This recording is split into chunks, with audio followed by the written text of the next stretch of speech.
Assalamualaikum warahmatullahi wabarakatuh.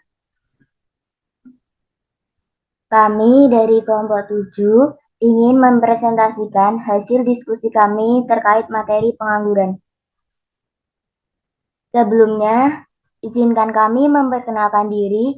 Perkenalkan, nama saya Adelia Garyati dengan NIM belakang 214 selaku moderator pada presentasi kali ini. Kemudian perkenalkan juga rekan-rekan saya. Perkenalkan nama saya Lintang Nawasari dengan NIM belakang 083. Perkenalkan nama saya Lulu Atul Maknun dengan NIM terakhir 097. Perkenalkan, nama saya Kinanti Ariskiani dengan NIM belakang 208. Baik, materi selanjutnya yaitu definisi pengangguran yang akan dijelaskan oleh saya sendiri.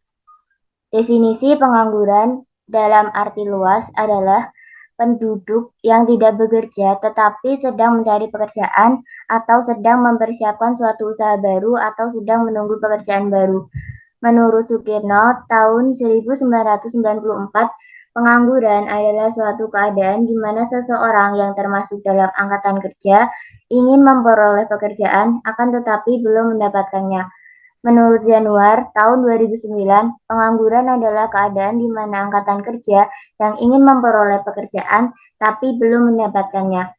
Menurut Badan Pusat Statistik atau BPS, pengangguran adalah suatu keadaan di mana seseorang yang tergolong dalam kategori angkatan kerja tidak memiliki pekerjaan dan secara aktif tidak sedang mencari pekerjaan.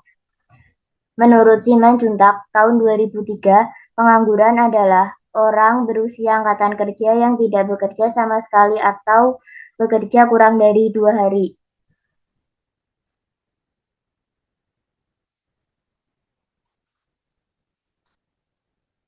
Kemudian materi selanjutnya akan disampaikan oleh rekan saya. Baik, selanjutnya ada jenis-jenis pengangguran. Jenis-jenis pengangguran terdapat dua golongan, yaitu berdasarkan ciri-cirinya dan berdasarkan penyebabnya. Berdasarkan ciri-cirinya, yaitu yang pertama adalah pengangguran terbuka. Pengangguran terbuka adalah orang yang tidak bekerja dan sedang mencari pekerjaan aktif. Yang kedua, ada pengangguran setengah menganggur, yaitu tenaga kerja yang tidak bekerja dengan maksimal, biasanya memiliki jam kerja yang sedikit atau tidak sesuai, sehingga penghasilan mereka kadang tidak mencukupi. Yang ketiga, ada pengangguran tersembunyi, yaitu orang yang tidak bekerja tetapi tidak mencari pekerjaan aktif karena berbagai alasan, seperti putus asa atau tidak ada kesempatan kerja. Yang keempat, ada pengangguran musiman, yaitu terjadi ketika pekerjaan hanya tersedia dalam jangka waktu tertentu. Misalnya penyadap karet, nelayan, atau petani yang tidak melakukan pekerjaan lain di luar musim tertentu. Yang berikutnya ada jenis-jenis pengangguran berdasarkan penyebabnya. Yang pertama adalah pengangguran friksional, yaitu terjadi karena perpindahan pekerjaan atau pencarian pekerjaan baru setelah lulus sekolah atau mengundurkan diri dari pekerjaan sebelumnya.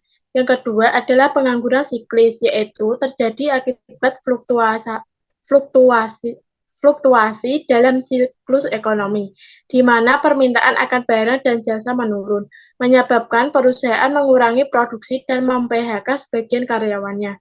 Yang ketiga adalah pengangguran struktural, yaitu terjadi ketika ada perubahan dalam struktur ekonomi, seperti kemunduran industri tertentu yang menyebabkan penurunan kegiatan produksi dan pemutusan hubungan kerja sebagian pekerja.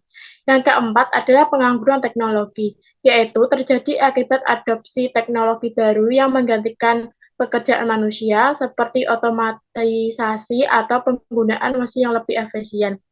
Baik, materi selanjutnya akan disampaikan rekan saya.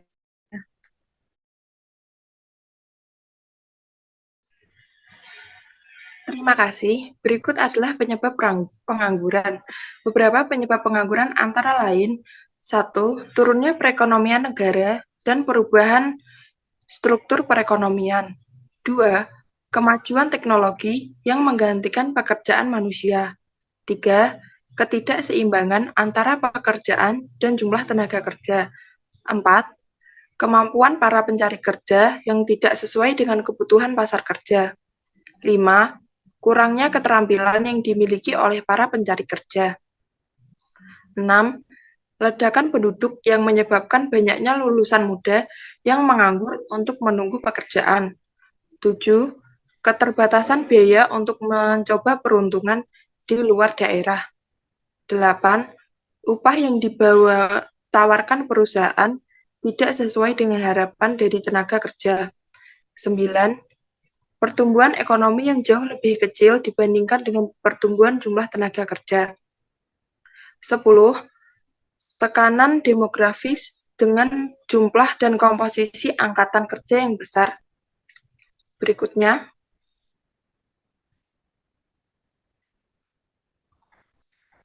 dampak pengangguran. Dampak pengangguran pada sektor ekonomi antara lain, pertama, menurunkan aktivitas perekonomian karena daya beli masyarakat juga menurun. Lalu menurunkan pendapatan nasional suatu negara, meningkatkan beban keuangan negara karena adanya program-program bantuan sosial untuk masyarakat yang menganggur, menurunkan produktivitas tenaga kerja, serta meningkatkan ketimpangan ekonomi. Selanjutnya, dampak pengangguran pada kehidupan sosial antara lain, 1. Meningkatkan kemiskinan di masyarakat. 2. Meningkatkan angka kriminalitas. 3. Meningkatkan konflik antara warga negara dengan pemerintah. 4. Menurunkan kesejahteraan masyarakat. Lalu dampak pengangguran pada psikologis antara lain, pertama, menurunkan kesehatan mental seperti depresi, cemas, dan juga stres. Lalu, menurunkan harga diri dan rasa percaya diri, meningkatkan kemarahan, dan juga mudah tersinggung, menurunkan daya ingat, serta menurunkan kemampuan untuk menghargai diri sendiri. Materi selanjutnya akan disampaikan oleh teman saya.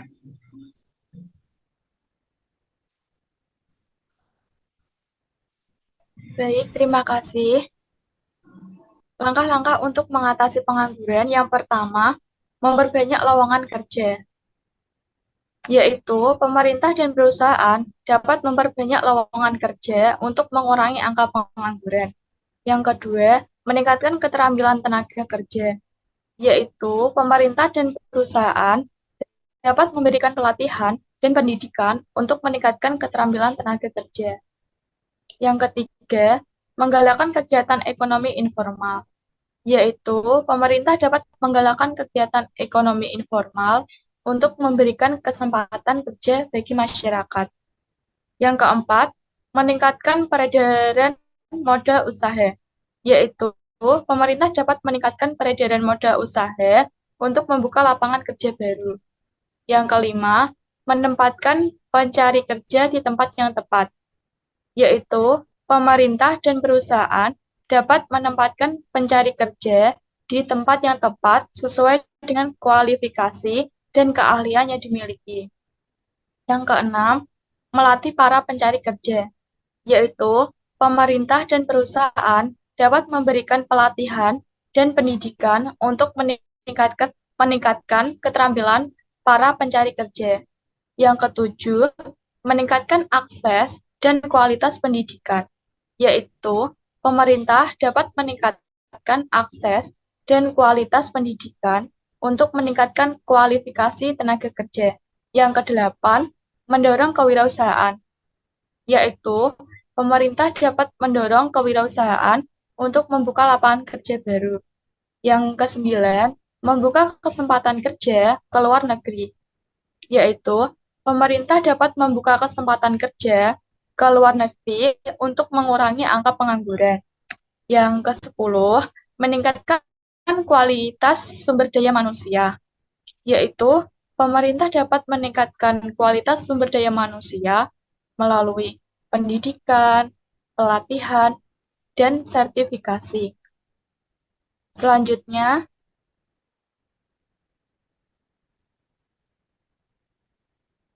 negara atau kawasan yang berhasil mengatasi pengangguran, yang pertama yaitu negara Jepang.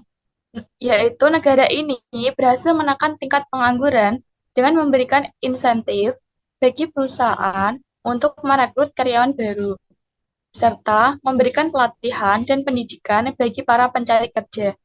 Yang kedua, DKI Jakarta, yaitu pada tahun 2020, pemerintah Provinsi DKI Jakarta berhasil melebihi target menekan pengangguran terbuka dengan jumlah 200.000 orang. Yang ketiga, Sumatera Utara, yaitu pemerintah Provinsi Sumatera Utara berhasil menekan angka pengangguran dan kemiskinan di tengah pandemi COVID-19 dengan program kerja yang efektif. Yang terakhir, negara-negara dan kawasan lainnya yang berhasil mengatasi pengangguran antara lain Singapura, Korea Selatan, Thailand, dan Amerika Serikat. Untuk mengatasi pengangguran, pemerintah dapat memberikan insentif bagi perusahaan untuk merekrut karyawan baru, memberikan pelatihan dan pendidikan bagi para pencari kerja, serta melakukan program kerja yang efektif. Selanjutnya,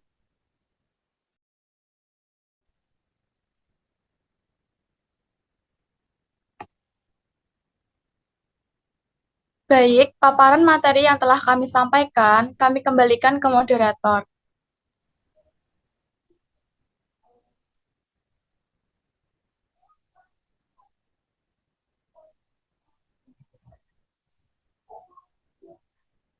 Sekian presentasi dari kelompok kami. Mohon maaf jika ada salah kata. Wabillahi taufiq wal hidayah. Wassalamualaikum warahmatullahi wabarakatuh.